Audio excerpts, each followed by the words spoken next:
কীর্তন শুনেছি বা পড়েছি তারা জানি যে এই হোলি লীলায় কৃষ্ণ তার সখাদেরকে নিয়ে রঙের উৎসবে মেতেছিলেন। কিন্তু সেখানে রাধারানী এই আনন্দ দেখে একটু দুঃখী হয়েছিলেন। কেন দুঃখী হয়েছিলেন? যে আজ বোধহয় যমুনার তীরে তার সখার সঙ্গে, তার প্রাণ সখার সঙ্গে তাদের দেখা হবে না। কিন্তু তার সখীগণ বললেন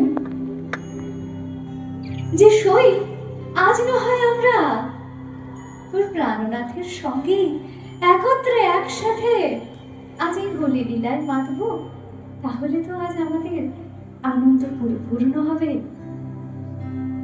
আর তাই তারা রঙের খেলায় মেতে উঠলেন।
বসন্ত বাতাসে সৈব, বসন্ত বাতাসে সৈব, বসন্ত বাতাসে সৈব, বসন্ত বাতাসে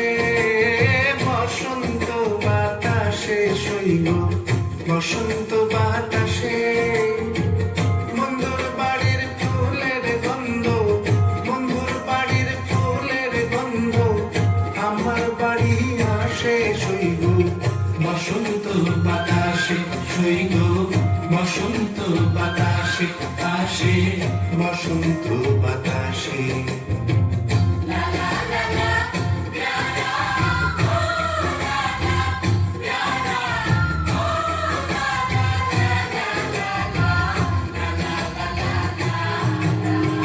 বসন্ত বাতাসে সইগ বসন্ত বাতাসে, বসন্ত বাতাসে সইগ বসন্ত বাতাসে বন্ধুর বাড়ির ফুলের গন্ধ, বন্ধুর বাড়ির ফুলের গন্ধ আমার বাড়ি আসে সইগ বসন্ত বাতাসে, সইগ বসন্ত বাতাসে আসে বসন্ত বাতাসে।